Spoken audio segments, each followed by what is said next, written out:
Hi everybody, this is the Night Breeze. And I know it's been quite a while since my last video. Been having a lot of personal issues, but I'm back.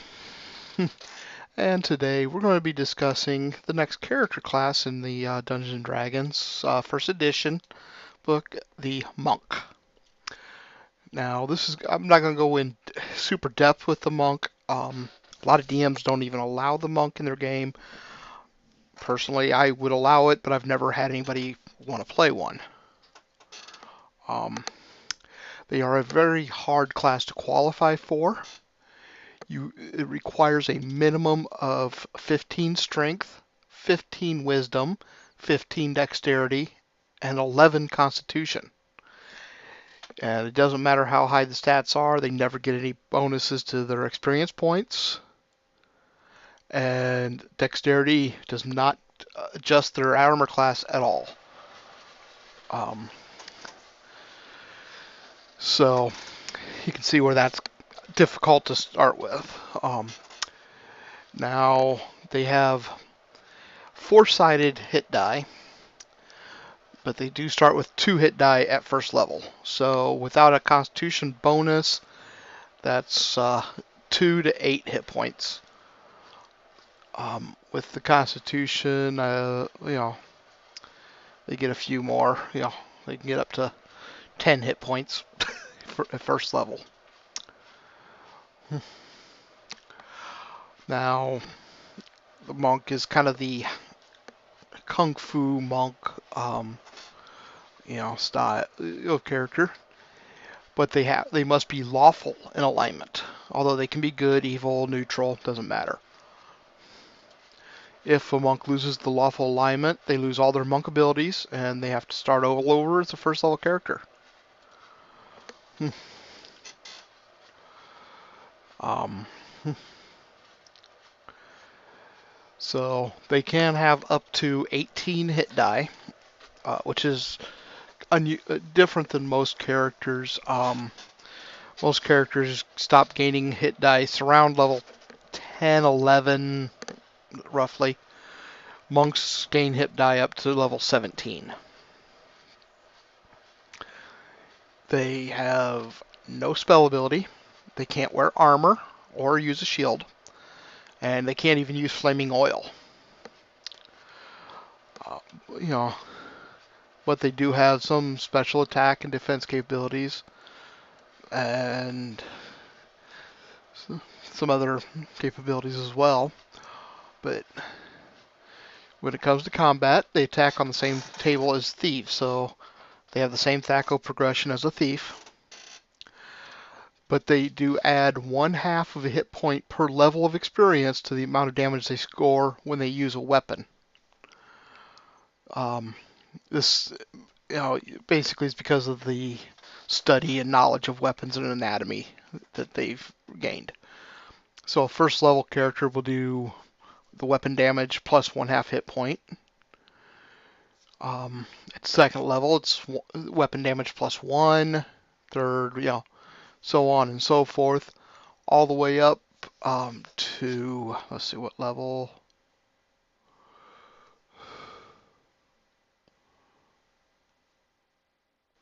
Oh, I don't recall there it is. All the way up to 17th level, where they would do an extra 8.5 points of damage per attack. With that, but that's with a weapon. Open hand combat, they have a chance to stun or even possibly kill an opponent in one hit. They for that they have to roll 5 higher than what's needed to hit. So if you need a 10 to hit, you have to roll a 15 or higher. If that succeeds, you stunned them. So after on that, then you roll the percentage chance to kill, which the chance is whatever hit or AC the opponent is as a percentage. So if they're AC 10, that's 10%. However, if they are an AC -1, then that's a negative chance to kill. But that is modified then too by the number of experience levels over 7 that the monk has attained. So a that -1, that's a -1 chance to kill normally, but at 9th level, the monk would then have a 1% chance.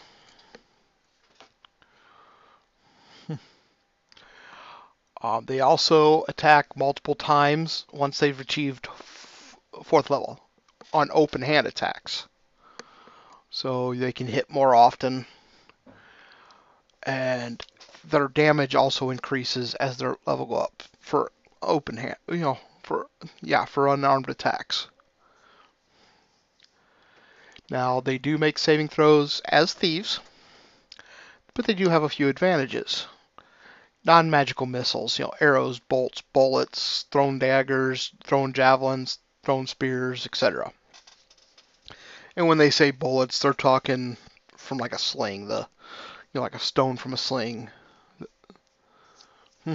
That can, but if it would normally hit them, it could be dodged or knocked aside if they can make a saving throw versus petrification for each potential hit.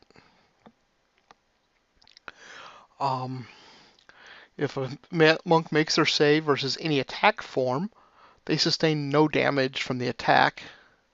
So even if it's like a fireball that would do half damage normally, they take none.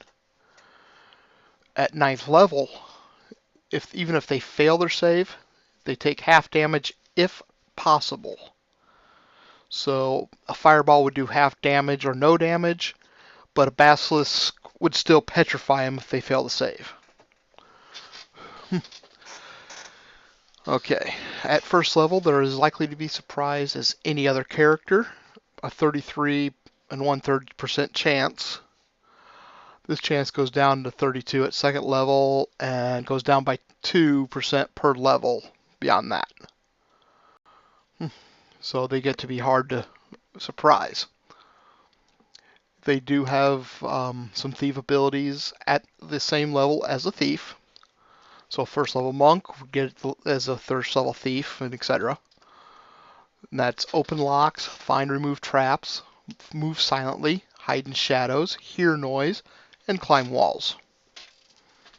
So a majority of the primary thief skills. Though when they're doing a climb walls, they have the same chance to fall as a thief would, but they can escape damage depending on their level. At 4th level, if a monk can fall for 20 feet, provided they're within 1 foot of a wall. At 6th level, they can fall 30 feet, provided they're within 4 inches of a wall. And at 13th level, a monk can fall any distance as long as they're within 8 feet of a wall. Basically, they need a chance to make contact with the wall ever so often to slow themselves down. And when they're talking a wall, they also talk, meaning like tree trunks, cliff faces, that sort of thing. Now, they do have other abilities as well as they progress in levels. Their movement rate increases with each level up to a 32, which is a little over twice what a normal character can achieve without magical assistance. Their open hand attacks start off with 1 per level and get all the way up to 4 attacks per level.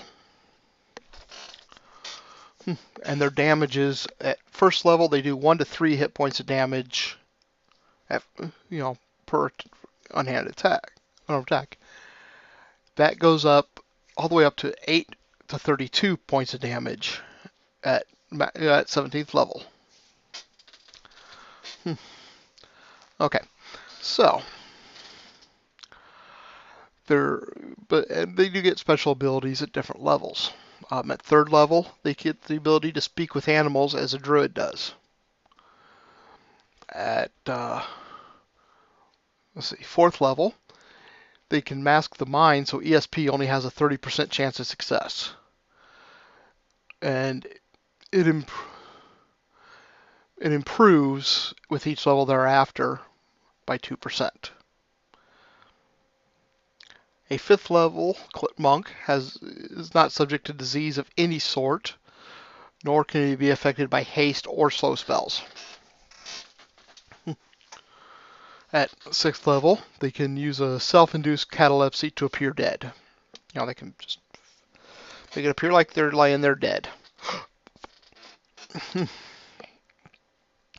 They're able to maintain this state for twice the number of turns, or 10-minute periods, equal to his level. So 12 turns at 6th level, 14 at 7th, and so forth. At 7th level, the monk can heal damage on himself. The amount of damage that can be healed is 2 to 5 hit points at the 7th level, and that increases by 1 hit point per level thereafter. So 8th level, 3 to 6, so on and so forth. At 8th level, they can speak with plants, just like a druid. At 9th level, beguiling, charms, hypnosis, and suggestion spells only have a 50% chance of affecting the monk. That increases 5% per level thereafter. And saving throws still apply if that fails. So, they're not going to be affected too often by charms. At 10th level, telepathic and mind blast attacks, so like a mind flare attack or different psionics, are made as if the character had an 18 intelligence. So to defend against that, it's as if they have an 18 intelligence, no matter what their intelligence actually is. At 11th level, monks are not affected by poisons of any kind, which sucks if you're a monk who wants to get drunk, because obviously you're not affected by alcohol at that point. Geas and quest spells have no effect on a monk of 12th level. And the last ability gained at 13th level is the Quivering Palm. Basically, it's a possibility to cause death in another character. It can be attempted once per week, and the monk must touch the intended victim within 3 rounds, or the power is drained. So they activate the ability, they have to make an attack to deliver it. Has no effect on undead or creatures that can be only hit by magic weapons. Victim cannot have more hit die than the monk. And the total hit points cannot exceed the monk by 200%. So, no more than twice the monk's hit points. The command to die must be given by the monk within a set time limit, or the vibrations cease of their own accord, do no damage at all. The time limit is 1 day per level of experience that the monk has gained at the time it's used. So monk couldn't activate it, gain a level, and then wait an extra day.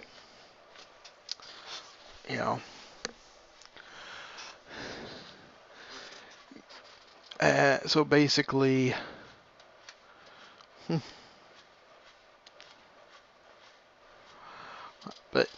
basically it's a delayed death. Now they do have some restrictions. They cannot wear armor, and while having some weapons available to them, they are limited. I'll go over those in a few minutes. Monks cannot retain more than a small amount of treasure. They can possess no more than 2 magic weapons and 3 other magic items at any time. While monks may retain money sufficient for their modest needs and to support their henchmen, all other treasure and excess magic items must be bestowed upon a non-player religious institution. So open up something real quick. Okay.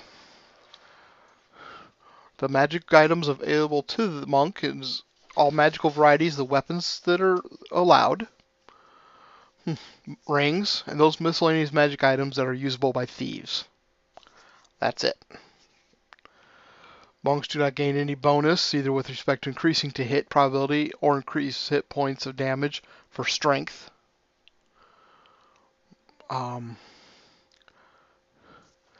Until attaining the rank of master, which is level 6. I want to double check that. They cannot have any hirelings or henchmen at all. At 6th level, they can hire persons on a short-term basis, duration of a single adventure. They may also acquire up to 2 henchmen. The henchmen can be fighters, thieves, or assassins. They cannot be paladins or rangers, though. At each level above 6 the monk attains, he can gain an additional henchman until the maximum number for his charisma score is reached. They do gain followers at 8th levels, though, but we'll get into that later. There's only a limited number of monks above 7th level. There's 3 8th level monks, and then 1 monk at each of the higher levels.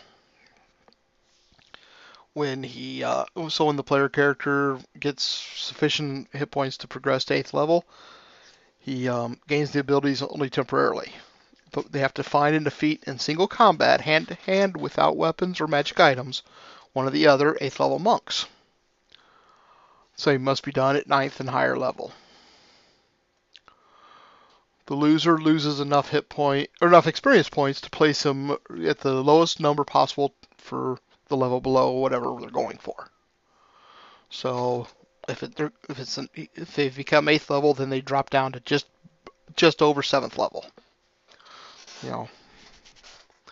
9th level would be 8th level, so on and so forth.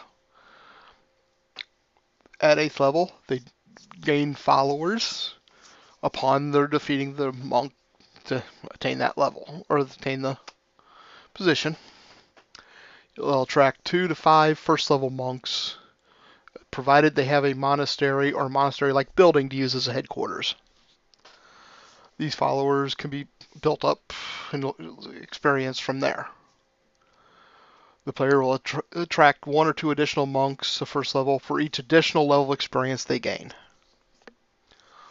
While followers of a monk are as loyal as his or her henchmen, they automatically service when they attain the level of Supreme Master or 7th level. All followers will be the same alignment as the monk player. So if the monk changes alignment, the current followers are going to desert, but new ones can still be gained by advancing in level. The monastery, or such, the headquarters, can be the one from the character he's defeated, or can be a building specially constructed after attaining 8th or higher level. In the latter case, the monk may retain up to 250,000 gold pieces in value in treasure in order to finance construction. You may also retain sufficient funds to maintain the place. Monk followers require no support, upkeep, or pay of any sort. Now, I know not having armor seems like they'd be very handicapped, especially at higher levels, with their AC. But as they progress, they do increase their AC naturally. Effective. They start out at 10 just like everybody else if they're naked. But then at each level, up until level 14, it increases by 1, or no, sorry. At 2nd level, it goes to 9, 8 at 3rd, 7 for 4th and 5th, and then 6th at 6th, 5 at 7th level, 4 at 8th level, 3 at level 9 and 10, a 2 at level 11, 1 at 12, AC 0 at level 13, -1 at level 14 and 15, then -2 at 16, -3 at 17. So, that's kind of the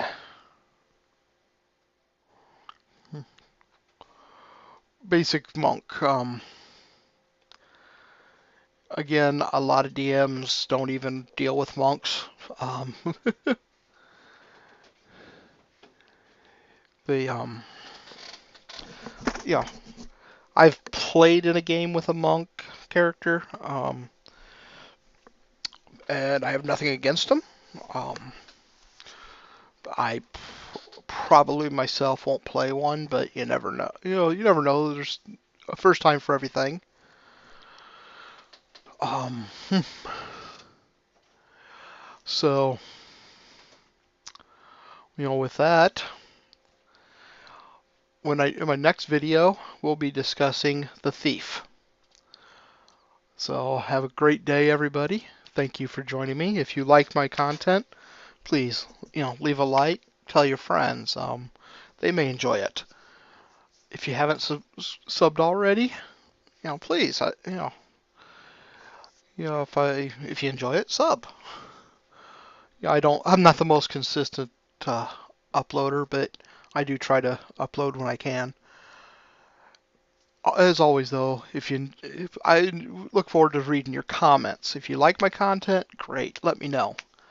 If you don't like my content, be polite, but let me know. If you want to share stories about your favorite D&D character, adventure, whatever, feel free. I look forward to hearing about other people's adventures. You never know when that's going to give a DM ideas, or give you, a character might, or a person might get an idea for a character, through your stories. I've had a few happen that way.